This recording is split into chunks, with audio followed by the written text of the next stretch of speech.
नमस्कार दोस्तों, प्रस्तुत है आशुलिपि उच्च गति अभ्यास।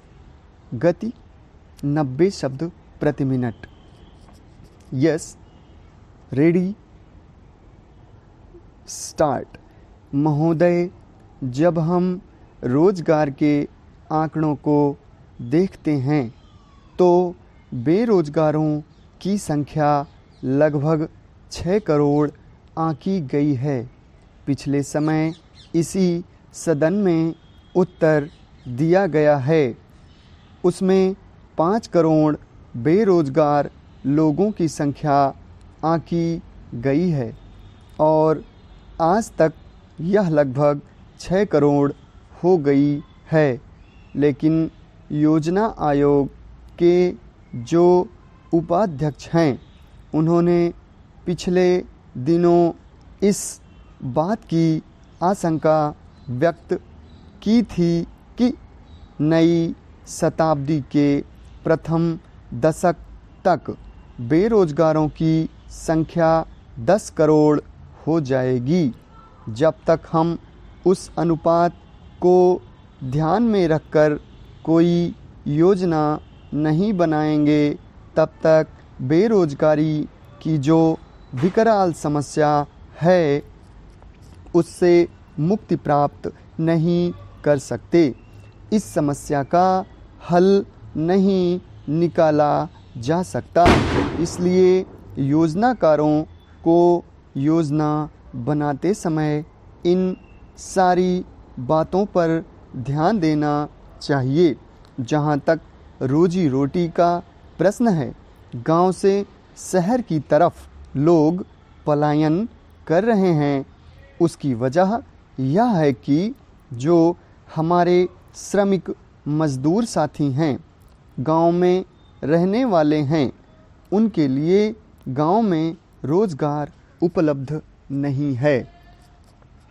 वे रोजगार किस प्रकार कर सकते हैं, जबकि उनको प्रशिक्षण नहीं दिया गया है। इसलिए उनको रोजगार दिलाने के लिए प्रशिक्षण की आवश्यकता है और सरकार की तरफ से ऐसी कोई व्यवस्था नहीं की गई है। ग्रामीण आंचल में रहने वाले लोगों को रोजगार उपलब्ध कराने के लिए जो कुटीर उद्योग प्रारंभ किए गए हैं, उन कुटीर उद्योगों से संबद्ध करने के लिए प्रशिक्षण का काम करना चाहिए। आज शहर के मुकाबले गांव में बेरोजगारी की समस्या बहुत ज़्यादा है। मैंने जो आंकड़े बताए, वह रोजगार वृद्धि की जो अनुमानित दर है वह 2% है और जो मांग है वह 4% है। इसमें अंतर 2% का है।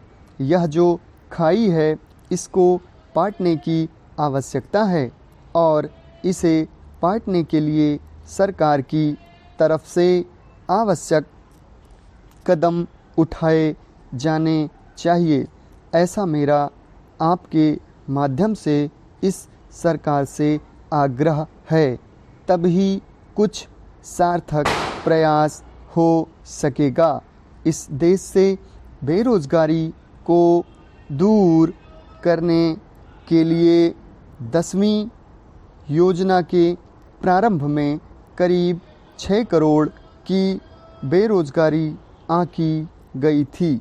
लेकिन इसी 10वीं योजना के अंत तक करीब 10 करोड़ लोगों की बेरोजगारी को आंका गया।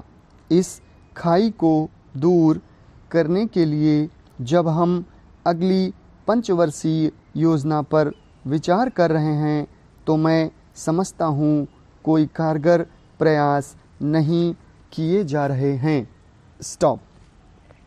दोस्तों, इसका अच्छी तरह से आप अभ्यास करके और इसको लिखने के बाद इसकी हिंदी ज़रूर बनाइए और जैसा कि आप देख रहे हैं, इस मुख्य मैटर से उसको मिलाने की कोशिश करिए और फिर ही जाके आपकी गलतियाँ पता लग पाएंगी और आपकी शॉर्ट हैंड आशुलिपि आपकी बहुत अच्छी होती जाएगी।